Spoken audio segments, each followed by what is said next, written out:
Muy buenos días para todos. Estamos dando inicio al comité GSC correspondiente al 15 de agosto de 2018, calendario económico del día de hoy, iniciando con cifras en Perú, crecimiento del 2% para el mes de junio, de acuerdo al indicador de actividad económica, frente al mismo mes del 2017. Es el menor nivel de crecimiento de los últimos 6 meses y se ubicó por debajo de la expectativa de mercado, que era de 3,8%. En el Reino Unido, la inflación aumentó de acuerdo a lo esperado, del 2,4 al 2,5%. Y en Brasil, el indicador de actividad económica en término anualizado, junio a junio, aumentó 1,8%, luego de que en el mes de mayo se presentó una contracción del 2,9%. Cuando hago la comparación entre mayo y junio, el crecimiento de este indicador fue del 3,29, superando la expectativa del 3% que tenía el mercado. Es decir, en apariencia, Brasil está dejando atrás ese momento tan complejo que significó la huelga de transportadores de la segunda parte del mes de mayo. En los Estados Unidos, hoy se va a conocer cifras de manufactura de Nueva York del mes de agosto, con un repunte más fuerte de lo esperado, 25,6%. Y también de ventas minoristas, creciendo el 0,5%. En general, hoy las cifras para Estados Unidos han sido positivas. En América Latina tuvimos un tema mixto entre Perú y Brasil, y en Europa, con los datos de inflación del Reino Unido, puede retomar algo de fuerza la idea de incrementos de tasas de interés por parte del Banco de Inglaterra más adelante. Con respecto a las cifras que faltan en el día, tenemos en Estados Unidos en algunos minutos la cifra de producción industrial, donde el mercado espera un incremento del 0,3%. Hacia las 9:30 de la mañana, inventarios de petróleo, ya salieron los API, los cuales serán informados por Natalia más adelante. En Colombia, finalizando la mañana, tendremos la publicación de la cifra de crecimiento, donde esperamos un nivel del 2,5%. Y también en Colombia, en horas de la tarde, el indicador de actividad económica correspondiente al mes de junio, pero pierde importancia teniendo en cuenta que ya en horas de las mañanas, como informamos, vamos a tener el crecimiento del segundo trimestre de este año, donde se incluye obviamente el mes de junio. En Argentina, datos de inflación, donde el mercado estará muy pendiente de cómo continúa evolucionando esta presión de precios en este país, para evaluar la necesidad de mantener una tasa de referencia alta. Recuerden que recientemente el Banco Central de Argentina incrementó su tasa de referencia del 40 al 45% por todas estas presiones en el tipo de cambio derivadas a la transmisión de la percepción de riesgo de Turquía a otros mercados emergentes. La jornada cierra con la balanza comercial en Japón. Y en Turquía, el presidente Erdogan duplicó o anunció que habían duplicado los aranceles a algunos productos estadounidenses, como los licores a un 140%, los automóviles 120%, el tabaco 60% y algunos alimentos y el carbón. Y también pidió a los turcos frenar la compra de teléfonos iPhone como para, digamos, refrendar esta idea de boicot en contra de los productos estadounidenses. Al mismo tiempo, una corte turca impidió la liberación del pastor estadounidense, que es la razón, en teoría, por qué los Estados Unidos aplicaron ese arancel al acero y al aluminio turco. Sin embargo, las diferencias entre Estados Unidos y Turquía no surgieron por la detención de este pastor de Carolina del Norte, sino viene pues de vieja data, incluso desde la administración de Barack Obama. Por otro lado, el gobierno turco anunció unas modificaciones en las condiciones del mercado de divisas, unos requerimientos en el tema de swaps de monedas, con lo cual lo que busca es reducir la liquidez del lira en los mercados internacionales y de esta manera darle algo de soporte al valor de la misma. De acuerdo, algunos entendidos en la materia consideran que estas medidas de modificaciones a las restricciones en las operaciones swap de monedas suponen implícitamente un incremento de 10% en la tasa de referencia, aunque de manera formal no ha sido modificada. Y en cierta medida esto ha servido para que el día de hoy la lira turca sea la moneda que se está valorizando frente al dólar, mientras que el dólar continúa ese proceso de fortalecimiento frente al resto de monedas en el mundo. Y en China, el ministro de Comercio anunció que esas medidas anunciadas el año pasado de los Estados Unidos, entre las que estaban los subsidios a los productores de energías renovables en los Estados Unidos y los aranceles hasta de un 60% en los paneles solares chinos, están en contra de las normas de la Organización Mundial del Comercio, por lo cual extendió una queja ante este organismo. En Brasil, hoy es el día límite de inscripción de candidatos para las elecciones presidenciales del mes de octubre, del día 1 de octubre. Por lo tanto, hoy habrá una alta agitación en este mercado, teniendo en cuenta pues el interés del Partido de los Trabajadores de defender la posibilidad de la candidatura del expresidente Lula. Recuerden que ha sido acusado, condenado en segunda instancia y por lo tanto, de acuerdo a las normas o a las leyes en Brasil, no podría presentarse a estas elecciones, algo que, como es usual en América Latina, a veces las personas están por encima de las leyes y vamos a ver presiones durante toda la jornada con incluso manifestaciones públicas de los votantes del Partido de los Trabajadores. Recuerden que Lula tiene una intención de voto en caso de que pudiera presentarse de casi un 33%, la cual es el doble del segundo contendiente con mayor intención de votos. En Argentina, el Banco Central colocó títulos de corto plazo a una tasa del 45.04% por un monto cercano a un equivalente de 6.75 billones de dólares. Hoy conoceremos la cifra de inflación, por eso es interesante ver si modera luego del avance de casi el 3,5% del anterior mes. Con respecto a los mercados accionarios, el día de hoy está retornando la agitación. Si bien es cierto, al comienzo de la jornada se ve algo de valorizaciones, hoy lo que ustedes observan es un nuevo desplome en Europa, principalmente también en el mercado chino, así que las cosas no han cambiado. El día de ayer fue simplemente un respiro y hoy reiniciamos con la tendencia bajista. Como manifestábamos el día lunes, el mercado estaba muy interesado en conocer qué están haciendo los grandes administradores de fondos en los Estados Unidos con la publicación de los formatos 13F. Pues bien, se dio a conocer que los fondos de George Soros están aumentando las tenencias en Facebook, Chevron, Spotify, mientras que lo Berkshire Hathaway de Warren Buffett incrementó también sus tenencias en Apple, Teva, Goldman Sachs. Al mismo tiempo, Warren Buffett redujo sus tenencias en Wells Fargo y las aerolíneas American Airlines y United Continental. Por otra parte, una de las dudas que tenía el mercado es qué estaba sucediendo con Tesla. Solamente Fidelity anunció que había reducido su participación en un 20%. Y con respecto a Tesla, el día de ayer algunos miembros de la junta de directores le solicitaron expresamente al presidente de la compañía, Elon Musk, que dejara de tuitear sobre la compañía. También algunos de estos miembros consideraron que aún no se habían firmado los documentos o los contratos con los asesores para llevar a cabo el proceso de deslistamiento del mercado público de valores. Recuerden que esta sería la operación inversa más grande de la historia. Y hablamos de operación inversa porque generalmente lo que hacen las compañías es llegar al mercado de valores con estos asesores. Ahora lo que quiere hacer en este caso es salirse y están valorando la operación en cerca de un monto de 60 billones de dólares, aunque Elon Musk confía en que solamente cerca de 30 o 40 billones de dólares sean más que suficientes para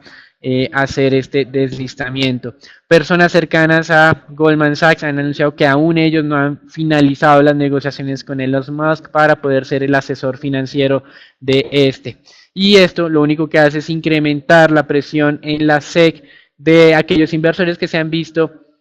afectados o aquellos especuladores que se han visto afectados con el incremento del precio de Tesla y esas posiciones en corto dejando o generando pérdidas importantes cuando aún en teoría no se tiene nada firmado ni nada seguro del proceso de financiamiento de este interés. Y para finalizar, RBS pagará al Departamento de Justicia de los Estados Unidos una multa de casi 5 billones de dólares por todos estos problemas de venta de activos o títulos respaldados por hipotecas durante los años 2005-2008.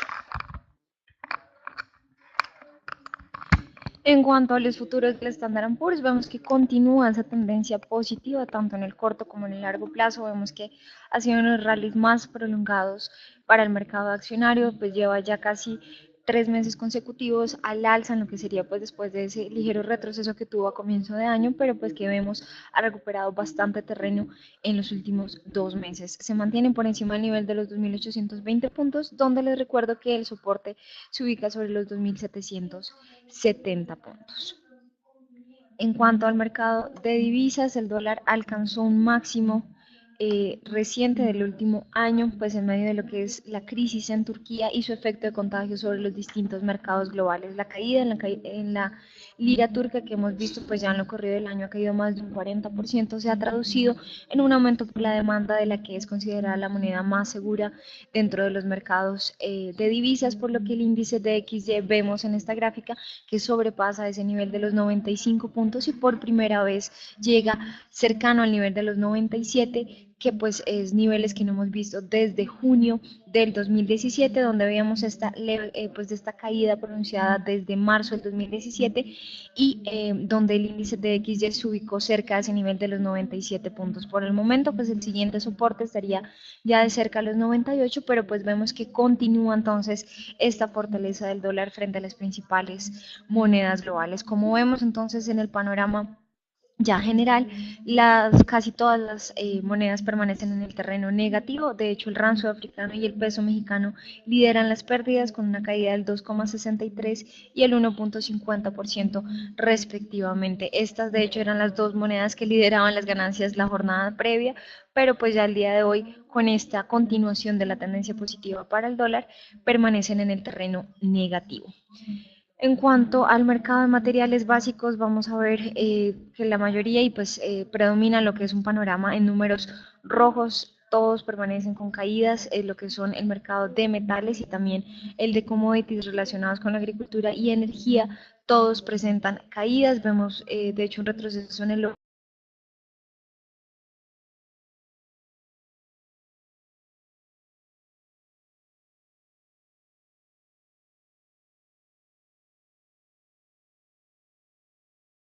caídas en ambas referencias, el WTI retrocede un 1% y el Brent también cerca de un 1% a esta hora de la mañana. En cuanto a este mercado, ayer fue publicado el dato de API, el cual mostró un aumento en los inventarios de petróleo 3,6 millones de barriles frente a lo que había sido la caída de la semana previa. Los inventarios de gasolina cayeron 1,5 millones de barriles. Como resultado, pues, de este dato previo, el WTI cayó un 0,85% y vuelve a buscar el nivel de los $66 el barril, que corresponde con la parte baja de este canal de negociación que hemos observado en las últimas 3 semanas consecutivas. Este nivel desde la parte técnica, lo que son los $66, sería el siguiente soporte en medio de esta tendencia negativa que fue anunciada para comienzos, de agosto, y que lleva pues digamos que algo de estabilidad, pero que si es confirmado el día de hoy con el dato oficial, llevaría entonces a que se profundice esta caída y el siguiente, digamos que nivel de congestión estaría sobre los 64 a 66, que fue este nivel que vemos el WTI tuvo durante los meses de junio.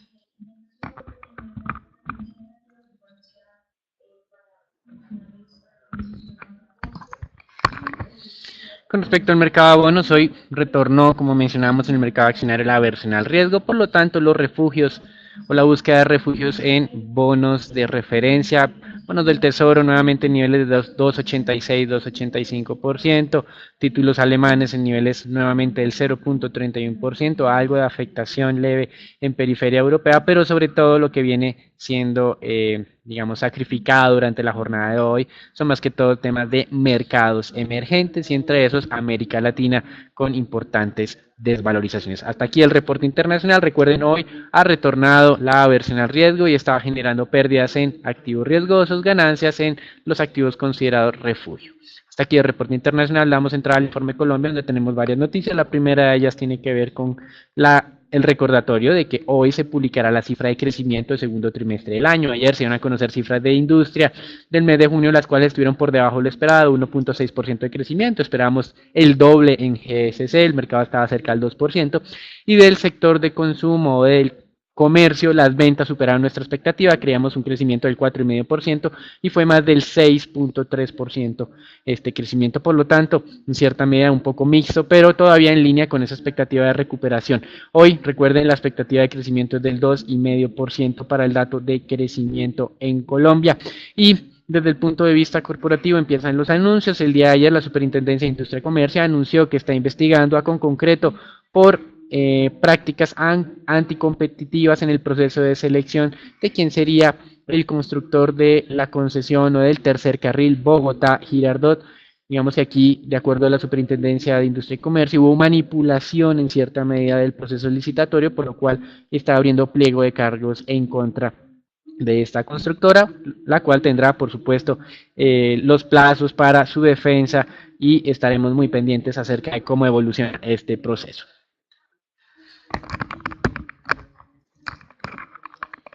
En cuanto al índice Colcap, vemos que continúa esa tendencia a la baja. Veíamos en la jornada de ayer algo de recuperación en los distintos emisores, avances en casi todos ellos, pero el índice se mantiene rezagado y se mantiene sobre ese nivel de los 1.520 puntos. Puede que hoy, luego de la gran cantidad de resultados corporativos que fueron dados a conocer en la jornada anterior, se vea algo de recuperación muy en línea, lo que sería también unos muy buenos resultados por parte de Ecopetrol y que le den algo de soporte y de recuperación al índice accionario. Hoy serán conocidos los resultados de la Bolsa de Valores a cierre de mercado y el viernes culminamos la semana con los resultados de Grupo Aval y Banco da Vivienda.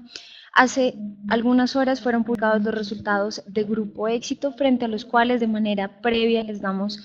una lectura positiva. Se registró el mejor resultado de los últimos 5 trimestres en lo que fueron el segmento, la filial de Colombia, con un avance del 1,3% en los ingresos de esta geografía. Resultados de GPA pues estuvieron impulsados por el segmento de alimentos, como lo hemos visto en la entrega previa de esta compañía. Pues el paro de camioneros, digamos que era el evento que más nos preocupaba, no resultó afectando fuertemente lo que fue la dinámica de los resultados, por lo menos en las cifras operacionales, y la utilidad neta para el periodo de Grupo Éxito fue de 119.000 millones de pesos, con un avance en el EBITDA de 0,3 puntos porcentuales, que fue afectado levemente por el que fue el efecto de tasa de cambio, pero sobresale lo que es entonces el desempeño en Colombia. En Brasil vemos algo de estabilidad, no digamos un fuerte impacto de lo que fue el paro de camioneros en Brasil, y puntualmente ya el resto de las geografías resultados positivos, así que de manera previa damos una lectura positiva a los resultados de Grupo Éxito y a lo largo de la jornada estaremos compartiendo con ustedes el informe completo de este emisor.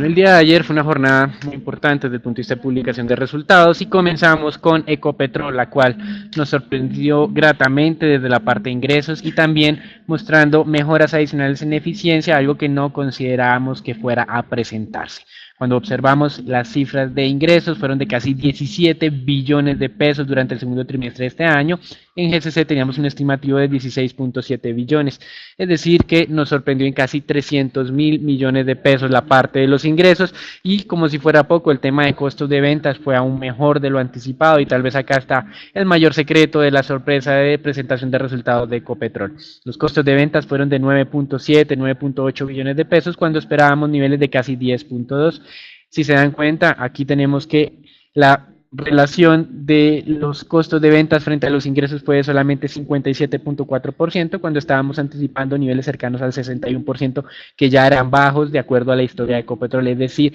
aquí hubo una importante mejora de eficiencia y de acuerdo a lo que menciona la compañía, responde en su mayoría a un cambio en la estrategia de adquisición de crudos para la carga de la refinería de Cartagena, que está utilizando cada vez más crudos locales. De hecho, la carga durante todo el periodo, todo el segundo trimestre de este año, fue solamente el 21% de crudos importados, y ya al cierre de ese trimestre era únicamente el 17%. Y esto ha hecho que, a pesar del incremento de los precios del petróleo, se haya tenido unos menores gastos en esta parte y haya mejorado sustancialmente la eficiencia. Si ustedes observan frente a nuestro esperado, los costos de ventas fueron un poco más de 420.000 millones de pesos inferiores a lo esperado. Por lo tanto, si ustedes suman los dos, nuestra sorpresa en la utilidad bruta es de casi 720.000 millones de pesos. Cuando vemos el margen bruto es de casi el 42.6%. Estamos alcanzando los mismos niveles de márgenes de rentabilidad que se observaban cuando el precio del petróleo estaba en los niveles de 110 a 120 pesos, 120 dólares por barril, cuando en este momento, si bien es cierto, se ha recuperado, estamos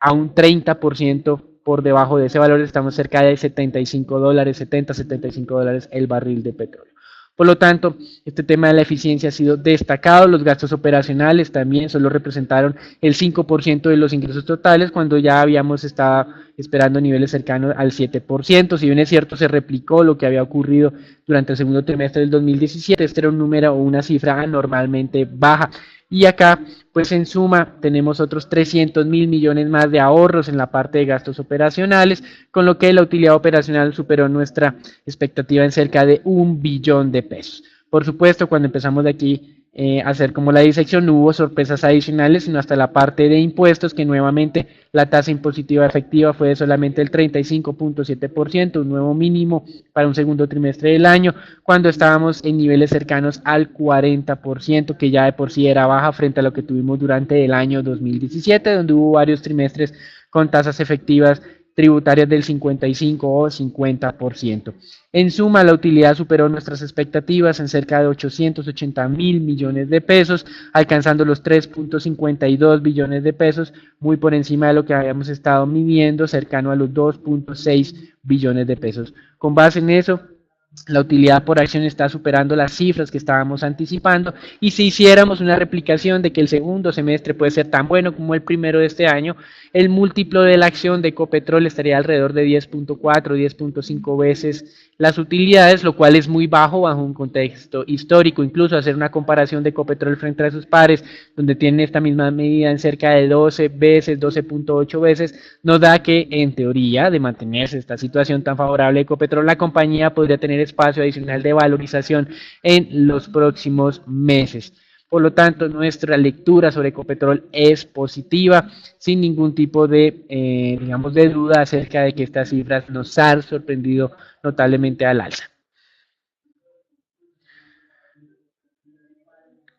Otra de las compañías que estuvo publicando sus resultados fue Grupo Sura, el día de ayer en la tarde también, donde vemos una reducción en los ingresos, pero una caída aún más fuerte en el tema de gastos. Por lo tanto, si ustedes observan, si bien es cierto, las primas retenidas caen en cerca de 475.000 millones de pesos, los gastos, digamos que también caen de manera proporcional un poco más fuerte, y hace que la utilidad antes de impuesto crezca en cerca de 160.000, 150.000 millones de pesos. En términos generales, continuamos tratando de entender un poco más estos resultados del Grupo Sura, pero por lo menos de arranque estamos dando una lectura neutral con sesgo positivo, teniendo en cuenta pues que esta mayor eficiencia obedece a decisiones estratégicas de Grupo Sura de reducir algunos negocios que no estaban siendo tan rentables para la operación de la compañía, y lo estamos viendo, digamos que en esta presentación de resultados. Si bien es cierto, la salida de esos negocios afecta a los ingresos,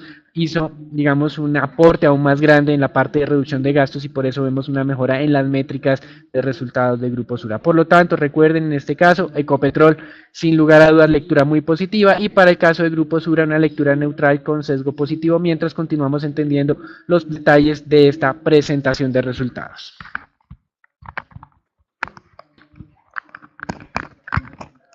Y pasando con los resultados ya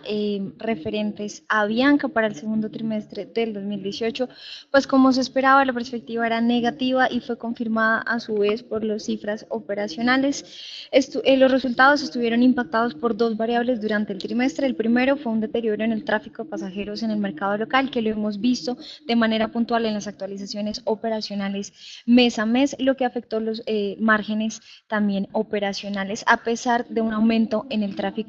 internacional que no logró, digamos, que sopesar esta caída en el tráfico local. El segundo fue el aumento en los combustibles, que generó mayores costos para el segundo trimestre del 2018 y por ende un deterioro en lo que sería el indicador de costo ajustado por silla CASC para la compañía, y el impacto pues de la huelga de pilotos que fue ya en septiembre del 2017 sigue percibiéndose en los resultados, por lo que la compañía volvió a ajustar algunas cuentas que presentamos, intentando borrar un poco el ruido que este evento tiene en los gastos administrativos, el EBITDA y la utilidad neta para el periodo. Como vemos entonces, los ingresos operacionales, estos están ajustados por ese efecto de la huelga de pilotos, avanzaron un 9,8%, dado por un aumento en los ingresos de pasajeros del 13,4%, que les recuerdo pues está un poco, está impulsado en su mayoría por lo que sería el tráfico de pasajeros en el mercado internacional, y una caída en los ingresos por carga del 4,8%. En cuanto a los combustibles, vemos una caída del 4,9%, pero esta cifra pues también resulta estar digamos que ajustada por lo que fue la huelga de pilotos. Y veríamos entonces que el rubro de gastos operacionales es el que recoge un poco más ese aumento en los gastos administrativos, que sería un efecto colateral también de la huelga de pilotos, un aumento del casi 20% en los gastos administrativos relacionados ya con lo que sería nómina y compensaciones. eh,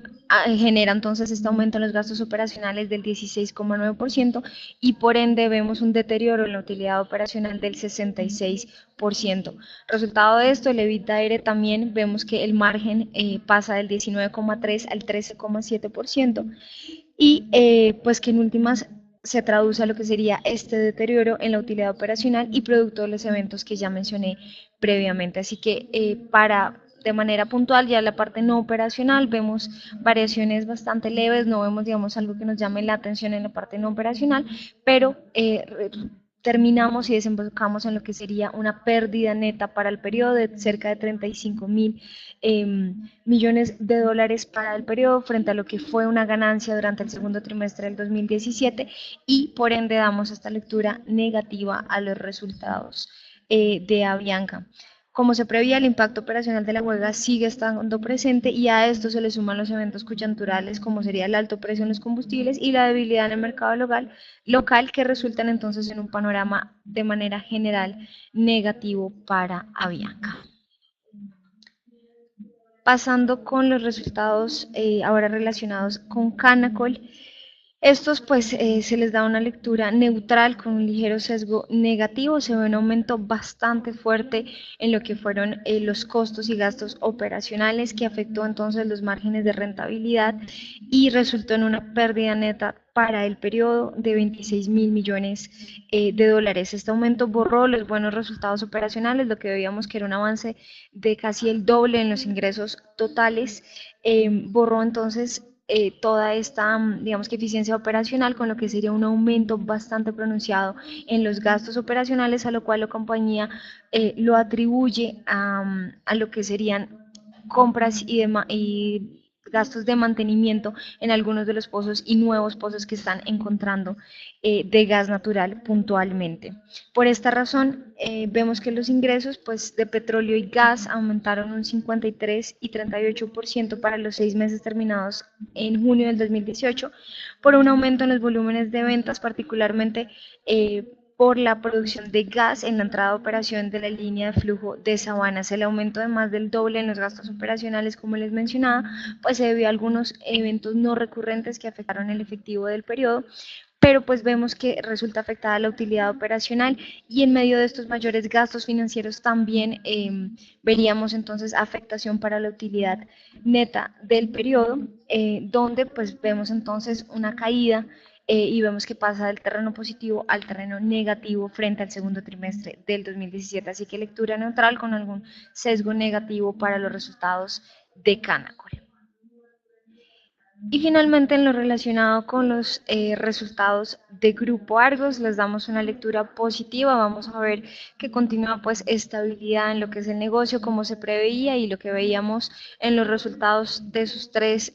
filiales principales, lo que es Celsia, Cementos Argos y Odinsa. La estabilidad en los tres segmentos de negocio pues generan entonces que para el holding en su mayoría sean unos resultados positivos. Vemos un avance en los ingresos operacionales del 1,5% en medio de una caída en los costos variables, control y eficiencia operacional, una caída del 1,3%, que por ende genera que la utilidad y el margen bruto pase del 27,7 al 29,6%.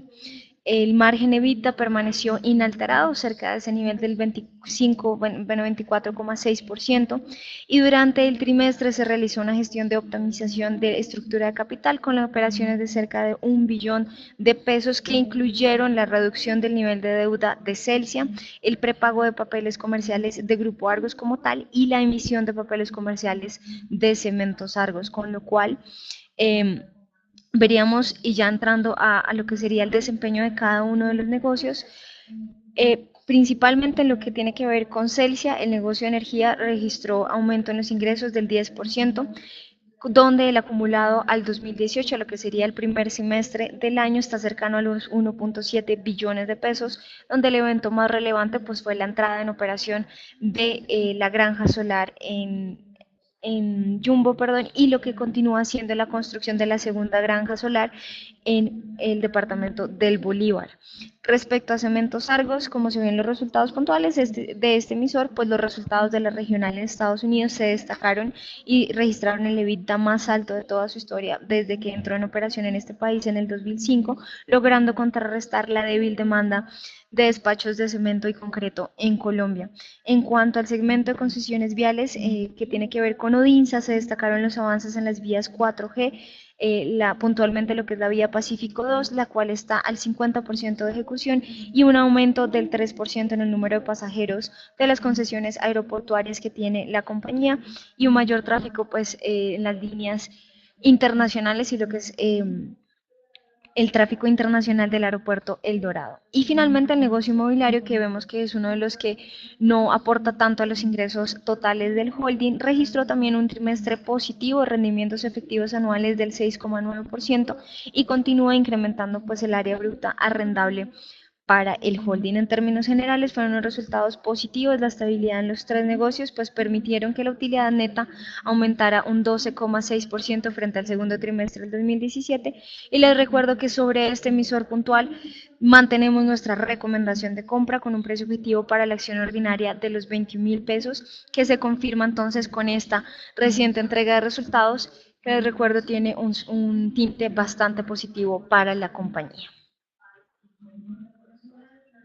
Pasando con el peso colombiano, nos sorprende lo que es ese movimiento alza que ha tenido el mismo, sobrepasó el nivel de los 3,000 pesos y ya se está acercando a lo que sería el siguiente nivel Fibonacci sobre los 3,035 pesos, que sobrepasaría incluso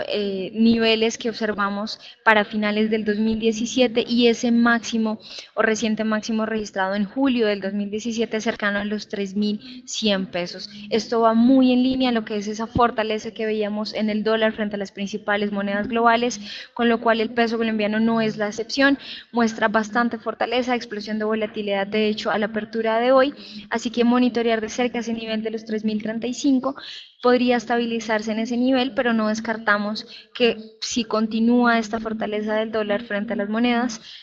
busque otra vez ese nivel de los 3,100 pesos que no es visto desde comienzos del 2017. Y pasando con los test del 2024, continúa tendencia positiva en términos de tasa, se mantienen por encima también de la primera banda del indicador, cerca a ese nivel del 6,30 que sería el siguiente nivel objetivo. Este ha sido uno de los rallies al alza más prolongados para los títulos de deuda, 3 meses consecutivos donde los test pues continúan esa senda positiva y han permanecido por encima del nivel del 6,15. Seguir monitoreando los dos bandas inferiores, lo que sería el nivel del 6,18 y el 6,15 respectivamente. Aquí damos por finalizado el comité del día de hoy. Les recordamos conectarse todos los días por redes sociales. Feliz